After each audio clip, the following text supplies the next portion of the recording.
VKR voice ఇదే నిజం. మళ్ళొక్క ముచ్చట ఎత్తుకొచ్చిన ఈరోజు. నిజంగా ఈ తెలంగాణ రాష్ట్రంలో ఎగిరెగిరి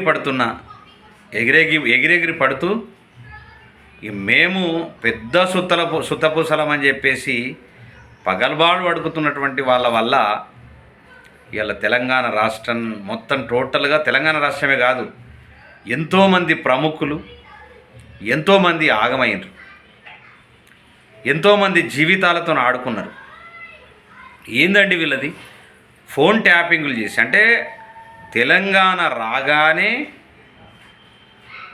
వాళ్ళకు అధికారం చేజిక్కించుకోగానే వాళ్ళు చేసినటువంటి పని ఏంది? ఎవరైతే వ్యాపారస్తులు ఉన్నారో, పెద్ద మొత్తంలో వ్యాపారస్తులు ఉన్నారో వాళ్ళ ఫోన్ ట్యాప్ చేసి వాళ్ళను డబ్బుల రూపంలో వాళ్ళని వాడుకోవడం.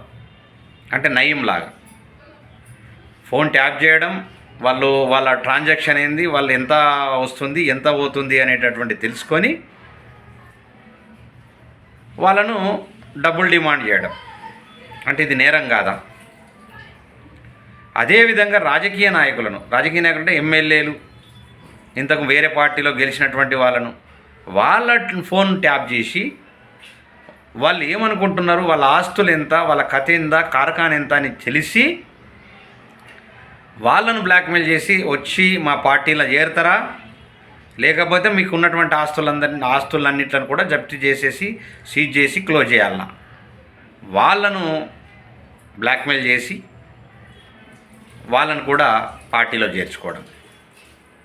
అదేవిధంగా సొంత భార్యల్ని వాళ్ళు ఎక్కడ పోతున్నారు, ఏం చేస్తున్నారు అనేటటువంటి సొంత భార్యలను, సొంత ఫ్యామిలీని వాళ్ళ ఫోన్లు కూడా ట్యాప్ చేయించేసి వాళ్ళు కూడా ఏం చేస్తున్నారు అనేది తెలుసుకోవడం.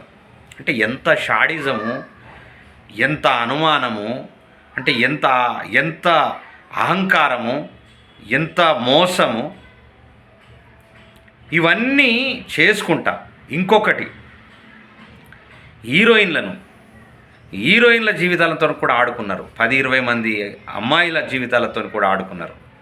కేవలము తెలంగాణ వచ్చి తెలంగాణంత సస్యశ్యామలం అవుతుంది, తెలంగాణ ప్రజానికం బతుకుతారు, తెలంగాణ నిరుద్యోగ సమస్య పోతుంది, అద్భుతమైనటువంటి చదువుకొని ఐఏఎస్లు ఐపీఎస్లు అవుతారనేటటువంటి ఉద్దేశంతో తెలంగాణ కోసం పోరాటం చేసినటువంటి విద్యార్థులు, అమరవీరులు, ఇంటింటికి ఉద్యమం చేసినటువంటి వాళ్ళందరూ కూడా ఇలా చాలా నష్టానికి గురైనరు.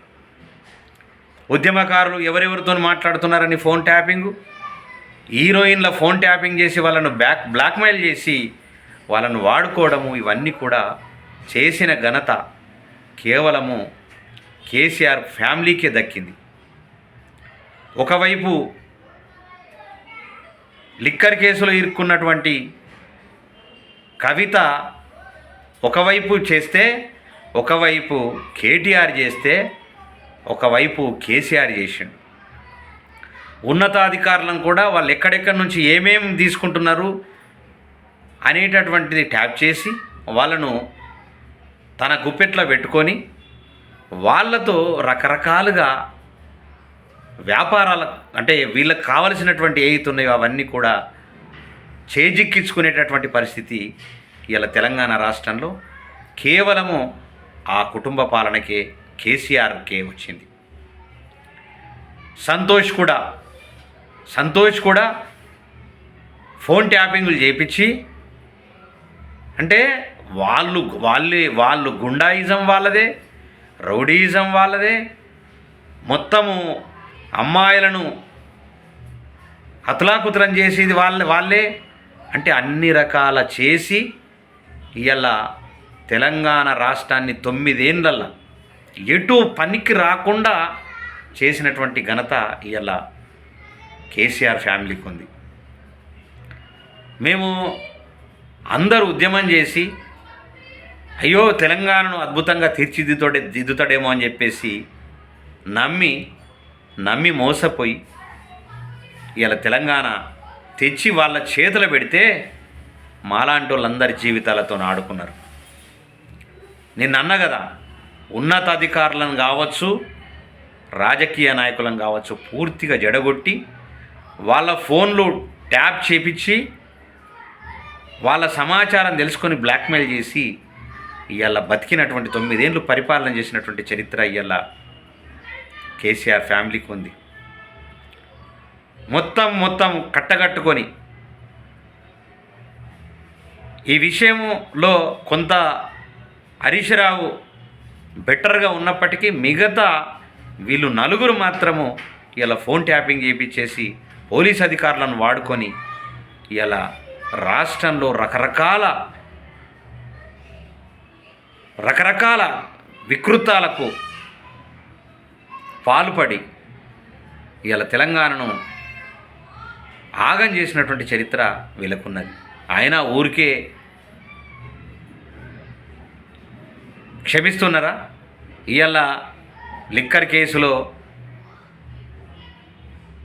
కవిత అరెస్ట్ అయింది, రేపో మాపో కేటీఆర్ అరెస్ట్ అవుతాడు, రేపో మాపో ఇవాళ ఆల్రెడీ న్యూస్ కూడా వచ్చింది, ఆల్రెడీ పోలీస్ స్టేషన్లో కేసు పెట్టినట్లు, బంజారా హిల్స్ పోలీస్ స్టేషన్లో ఏదో పోలీస్ స్టేషన్లో మాదాపూర్ పోలీస్ స్టేషన్లో కేసు పెట్టినట్లు. ఖచ్చితంగా సంతోష్ రావును అరెస్ట్ చేస్తారు. ఒక్కదాంట్లో కాదు, ఛానల్లో ఉన్నటువంటి పెద్ద ఛానళ్ళను కూడా ట్యాప్ చేసి పెద్ద వ్యాపారవేత్తల ఫోన్లను ట్యాప్ చేసి ఇలా వాళ్ళ మొత్తము అధికారం దాహంతో అధికారం ఉండి ఇలా టోటల్గా తెలంగాణను ఆగం చేసి ఇజ్జత్ తీసేటటువంటి పరిస్థితి మాత్రం తీసుకొచ్చారు. ఇలా ఇజ్జత్ పోయింది కదా. తెలంగాణ సమాజం తెలంగాణలో అంతా గిట్లనే అని చెప్పేసి అనుకుంటారు కదా. మాయమాటలు చెప్పి మొత్తము అతలాకుతలం చేసి ఇలా తెలంగాణను ఆగం చేసినటువంటి వాళ్ళు ఇలా ఊరికే పోదు, ఖచ్చితంగా మూల్యం చెల్లించుకోవాల్సిందే. ఇంకా బుద్ధి జ్ఞానం లేకుండా, సిగ్గుశరం లేకుండా యూట్యూబ్ ఛానల్ను మమ్మల్ని తప్పుడు ప్రచారం చేస్తున్నాయని చెప్పేసి అబద్ధం చెప్పుకుంటా ఇలా ట్వీట్లు చేయడం ఇవి దురదృష్టకరం. అలాంటి తప్పుడు, ఎందుకంటే తప్పు చేసి ఇలా మళ్ళీ ట్వీట్లు చేసుకుంటా ప్రజలను మళ్ళీ మోసగించాలనేటటువంటి ప్రయత్నం చేయడం ఏ తెలంగాణ ప్రజలు కూడా నమ్మరు, మీ మాట నమ్మరు, మీరు చేసే విధానం నమ్మరు, మీ ఏది కూడా నమ్మే పరిస్థితి మాత్రం లేదని చెప్పేసి ఈ వీడియో ద్వారా నేను చెప్తా ఉన్నా. ఎంత దారుణం అంటే ఇక ఫోన్ ట్యాపింగ్ చేయడం ఏంటి, ఆడోళ్ళ ఫోన్లలో ట్యాపింగ్ చేయడం ఏంటి, ఘోరమైనటువంటి పరిస్థితి ఇలా తెలంగాణలో వాళ్ళ ప్రభుత్వం టీఆర్ఎస్ పాలన ఇలా తెలంగాణలో కొనసాగి మాలాంటి అనేక మంది ఉసురు తలిగి ఇలా పార్టీ నామరూపం లేకుండా అవుతా ఉన్నది. ఒక్కడుంటలేడు. ఇలా మీరు వాళ్ళను పెట్టినటువంటి మామూలు అరాచకం కాదు. ఎమ్మెల్యేల నట్లనే, మినిస్టర్ల నట్లనే, చిన్న కార్యకర్తల కడికెళ్ళే, ఒక సర్పంచుల కడికెళ్ళే సర్పంచులను కూడా వాళ్ళు అప్పులు చేసి పెట్టినటువంటిది కూడా మీరు రిలీజ్ చేయకుండా ఇలా అప్పుల ఊబిలో చిక్కుకొని అనేక మంది సర్పంచులు ఇలా ఎన్నో బాధలు అనుభవించినటువంటి చరిత్ర తెలంగాణలో ఉన్నది. ఒక ఎంపీటీసీలు, ఒక జడ్పీటీసీలు సరి అయినటువంటి టైంకు ఉద్యోగస్తులకు సరి అయిన టైంకు జీతాలు ఇవ్వకుండా 7 లక్షల కోట్లను అప్పును పెట్టి కుప్ప చేసి అందరినీ బ్లాక్మెయిల్ చేసి కోట్ల రూపాయలు సంపాదించి అన్ని వ్యాపారాలు చేసి పెద్ద లిస్ట్ ఉంది నా దగ్గర. ఆ లిస్టు చదివితే గంటన్నర అవుతుంది ఎవరెవరిని ఫోన్ ట్యాప్ చేసి ఎవరెవరిని బ్లాక్మెయిల్ చేశారని. ఇంత దారుణమైనటువంటి పరిస్థితి చేసి ఇంకా సుత్తపూసలాగా యూట్యూబర్లందరూ కూడా, టీవీ ఛానళ్ళన్నీ కూడా మా మీద తప్పుడు ప్రచారం చేస్తున్నారని చెప్పేసి ఇంకా పగలబాలు పలుకుతున్నటువంటి కేటీఆర్ మూసుకొని ఏదైనా ఒక స్టేట్ పోయి ఏదో ఒక వ్యాపారం చేసుకొని బతుకు.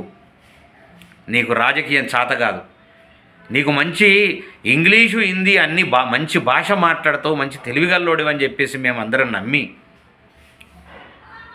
మీ చేతిలో పెడితే భూత పురాణాన్ని నేర్పినరు, ఎవరెవరు ఎట్లా దోపిడీ చేయాలనేటటువంటిది నేర్పినరు. ఇవన్నీ తెలంగాణ సంస్కృతిలో ఉందా? తెలంగాణ ఏ రోజైనా సరే ఒక అబద్ధం ఆడడము, ఎవరినో మోసం చేయడం అనేటటువంటి సంస్కృతి ఉందా? ఆ సంస్కృతిని మీరు నేర్పి ఇలా అనేక మందిని చెడగొట్టినటువంటి చరిత్ర మీకు ఉంది. కాబట్టి ఈ తెలంగాణలో మీకు అర్హత లేదు.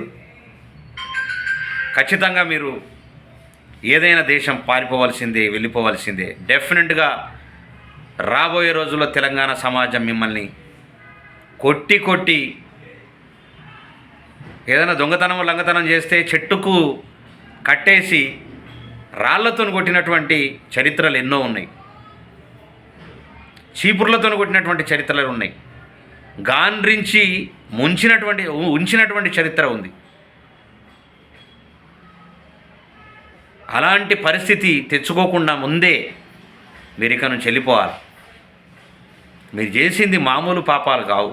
ఒక్కొక్క రేంజ్. ఎంతోమంది జీవితాలని మీరు నాశనం పట్టించి ఇయ్యాల మేమే సుత్యపుసలమనే మాట్లాడము ఇది సరి అయినటువంటి పద్ధతి కాదు. ఖచ్చితంగా మీరు మాట్లాడొద్దు. తెలంగాణ ప్రజానికానికి నేను మరీ చెప్తా ఉన్నా, వాళ్ళ మాటలు ఎట్టి పరిస్థితుల్లో మీరు వినొద్దు. దయచేసి మీ అందరికీ కూడా దండం పెట్టి చెప్తా ఉన్నా.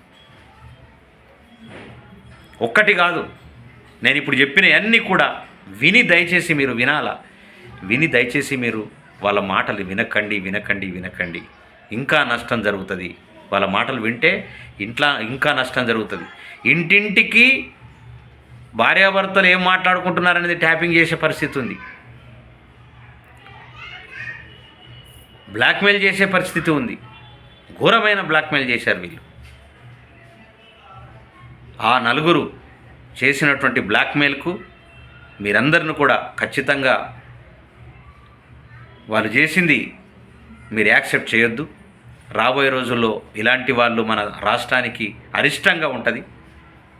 మీరు దయచేసి వాళ్ళని ఏ కోశాన వాళ్ళని గెలిపియొద్దు, ఏ కోశాల్లో ఆ పార్టీని ఉంచొద్దని దయచేసి తెలంగాణ సమాజానికి, తెలంగాణ ప్రజలకు వేడుకుంటున్నా.